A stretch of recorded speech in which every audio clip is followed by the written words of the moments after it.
우리에게 주시는 하나님 말씀 요한복음 1장 24절에서 27절까지 말씀입니다.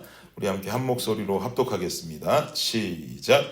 그들은 바리새인들이 보낸 자라. 또 물어 이르되 내가 만일 그리스도도 아니요 엘리야도 아니요 그 선지자도 아닐진데 어찌하여 세례를 베푸느냐. 요한이 대답하되 나는 물로 세례를 베풀거니와 너희 가운데 너희가 알지 못하는 한 사람이 섰으니 곧 내 뒤에 오시는 그이라. 나는 그의 신발끈을 풀기도 감당하지 못하겠노라 하더라. 아멘. 지금 말씀을 보시면 여러분 보신 것처럼 오늘 본문은 세례 요한에 관한 이야기가 등장하고 있습니다. 이 세례 요한은 누굽니까? 광야의 전도자였습니다. 이스라엘 민족들에게 회개를 외치고 그에 따른 사역으로 침례를 주면서 사람들로 하여금 하나님 안에 새로운 삶을 살게 하는 역할을 감당했던 사람이 바로 세례 요한입니다. 그리고 세례 요한은 특별히 금욕주의자였습니다. 먹는 것, 입는 것, 이런 것들 절제하면서 정말 청빈한 삶을 살았던 대표적인 인물이 세례 요한입니다. 삶으로 이렇게 청빈한 모습, 본이 되는 모습을 보여주었다라고 하는 것은 입만 살아있는 자가 아니라 삶으로도 나타내던 자였다는 것을 우리에게 알려주는 것이죠. 입만 살아있는 사역자가 아니라 삶으로 살아있는 사역자라고 한다면 주위에 많은 이들의 존경을 받으면서 살았을 것입니다. 그리고 그를 따르는 무리들은 적지 않은 무리가 그를 따랐을 것입니다. 세례 요한도 당연히 그랬습니다. 세례 요한을 존경해서 가르침을 얻으려는 제자들이 굉장히 많았고요. 그리고 그를 따르는 무리로 엄청나게 많은 사람들이 있었습니다.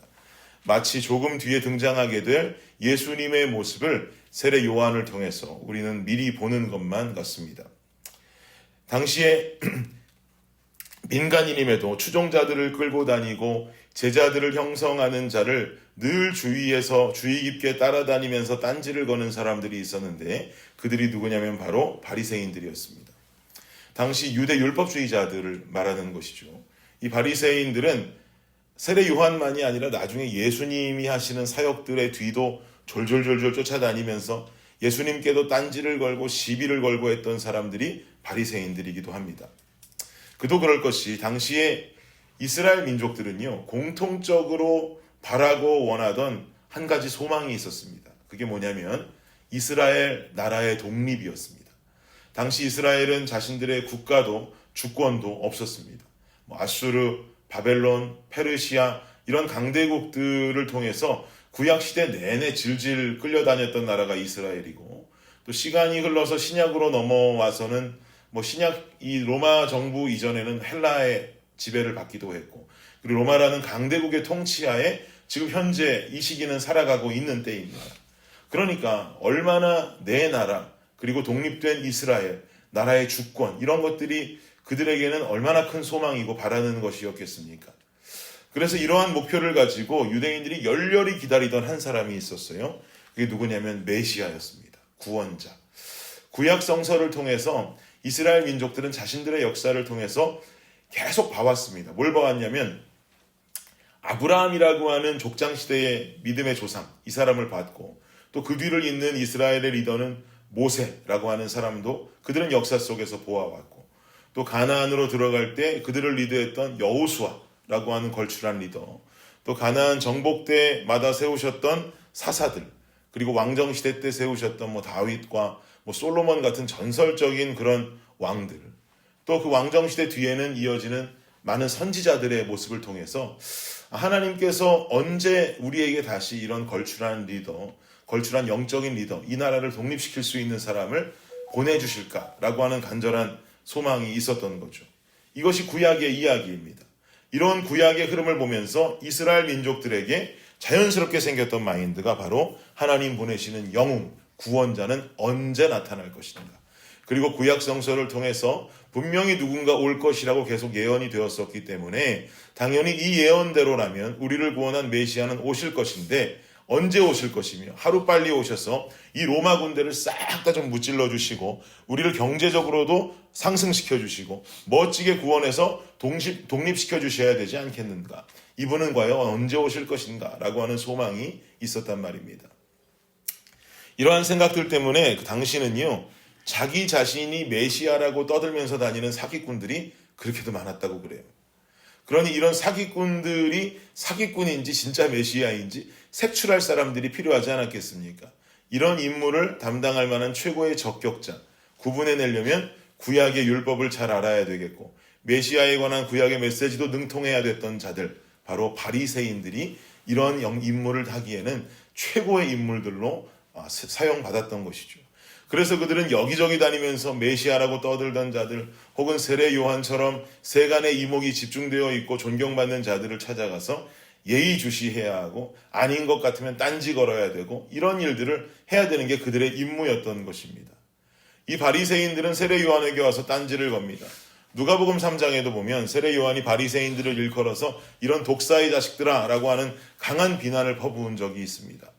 이런 정황을 토대로 본다면 현재 바리새인들이 세례 요한에게 와서 말을 하고 트집을 잡는 이 모든 상황들이 요한에게 있어서는 아주 고통스러운 순간이었다는 것을 알 수가 있습니다. 오늘 본문 이전의 바리새인들은요, 이미 세례 요한에게 와서 몇 가지 질문을 던진 바 있습니다.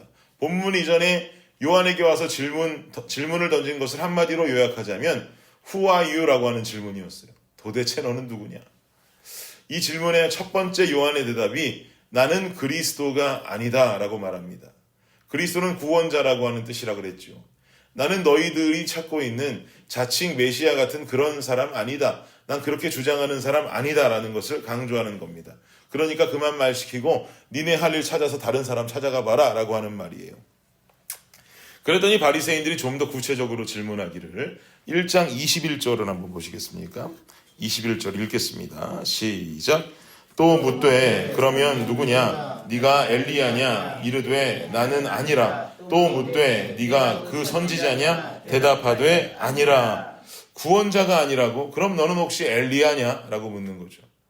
바리새인들이 엘리야냐? 라고 요한을 향하여서 콕 집어서 질문을 하는 이유는 세례 요한이 청빈하고 금욕적으로 사는 모습을 가지고 있었기 때문입니다. 그 모습이 마치 구약에 나타났던 엘리야의 모습과도 흡사했기 때문에 너는 다시 살아난 엘리야냐? 다시 보낸 엘리야냐? 라고 지금 묻고 있는 거죠.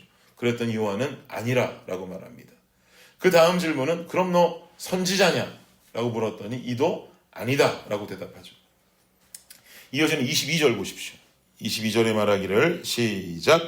또 말하되 누구냐? 우리를 보낸 이들에게 대답하게 하라. 너는 내게 대하여 무엇이라 하느냐? 그럼 너는 엘리야도 아니고 선지자도 아니면 도대체 누구냐?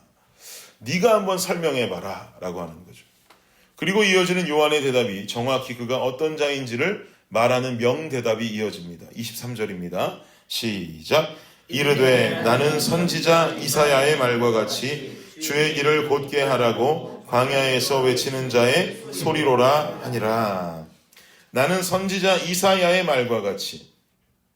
요한도 지금 이사야라고 하는 이름을 거론하는 바는 분명히 그 뒤에 나오는 이야기의 레퍼런스이기도 하지만 대화 상대가 바리새인들임을 염두에 두고 하는 이야기예요. 니들이 잘 알고 있는 구약의 선지자 이사야가 이미 말했듯이 나는 주의 길을 곧게 예비하라고 보내진 광야에 외치는 한 소리일 뿐이다 라고 지금 답하고 있습니다. 요한이 말하는 자신의 정체는 바로 메시아 예수 그리스도께서 오시기 전에 먼저 그가 하실 중요한 사역들을 예비하라고 보냄받은 자라는 거죠. 이것은 요한이 자신의 정체를 아주 정확하게 알고 있는 것입니다.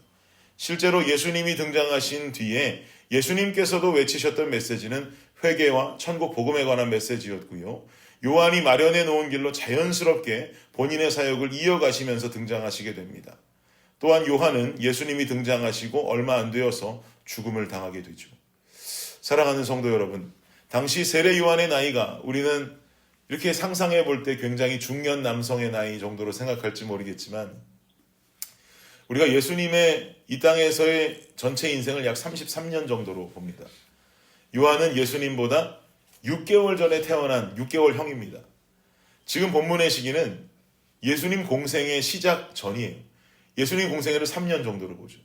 학자들이 추정하는 세례 요한과 예수님의 당시 나이는 고작 29살에서 30살밖에 되지 않는 젊은 나이입니다.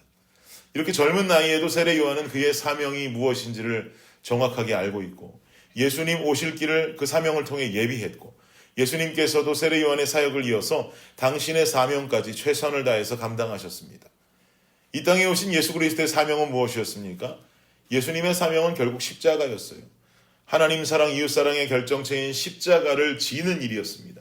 결국 그 십자가를 지고 죽임을 당하면서 본인의 사명을 다하셨습니다.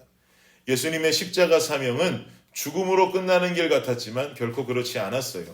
예수님 십자가의 길은 그 끝이 죽음이 아니라 부활이었습니다. 이 말이 증거하는 진리는 무엇일까요? 여러분, 사명 따라 사는 삶은요, 분명한 생명이 보장되는 길이라는 것입니다. 이게 중요해요. 일사자에 목숨명자를 써서 사명이라고 한다고 그래서 목숨 걸고 죽으러 가는 길이 사명이 아니에요. 사명을 지키는 것이 힘들어서 죽을 것 같이 힘들 수 있는 길이지만 결국에는 그 길이 사는 길이 되는 것입니다. 그 사명 지키는 길이 죽음을 가는 길이지만 그 끝에 십자가의 길 끝에는 부활이 있었듯이 우리가 가는 사명의 길에도 결국 부활, 생명의 길이 우리에게 선물로 주어지는 줄을 믿습니다. 여러분 개인의 사명은 무엇입니까? 그 사명 지키기 위해서 얼마나 최선을 다하고 내 정성을 들이며 살아가고 계십니까? 그 사명이 주님 주신 명령이기 때문에 죽을 힘을 다해서 지키기 위해 살아가고 계시다면 잘 살고 계십니다. 맞습니다. 그 길이 살 길입니다. 우리 교회 성도님들은 다른 교회 성도님들보다 사명 찾기 훨씬 쉬우시잖아요. 그 사명 다 교회 이름으로 정해놓으셨으니, 개인의 교회 이름으로 정해놓으셨으니 개인 교회의 이름대로 살기 위해서 대충 살아보다가 못 살면 안 사는 것이 아니라 그 교회의 이름 그대로 내 인생이 세워질 수 있도록 최선을 다해 살아갈 수 있기를 원합니다. 그 안에 부활의 생명이 있고 그 안에 하나님 세우시는 강건한 생명이 있습니다. 나는 죽으나 예수로 살게 되는 놀랍고 영원한 이 신비의 세계를 맛보고 경험하는 저와 여러분의 삶이 되시기를 예수님의 이름으로 축복합니다. 아멘. 기도하겠습니다. 주님 감사합니다. 우리에게는 각자에게 주어진 사명이 있습니다. 우리가 어떤 모습으로 살기 원하는지 우리는 우리 개인의 교회 이름을 정하면서 그 사명을 교회 이름에 적용하였습니다. 이 사명을 지키며 살아가는 삶이라는 것이 참 쉽지 않습니다. 매일매일 몸부림을 쳐야 하고 참 우리에게 익숙하지 않은 삶들을 익숙하게 살아내야 하는 어려운 일입니다. 그러나 주님, 이 어려운 일과 이 힘든 길 끝에는 분명히 하나님께서 우리에게 예비하신 생명이 있는 줄을 믿습니다. 생명을 향하여서 오늘도 내일도 어렵지만 그 길을 향해 걸어갈 수 있는 모든 블레싱 성도님들의 삶이 되게 하여 주시옵소서. 감사합니다. 예수 그리스도의 이름으로 기도드립니다. 아멘.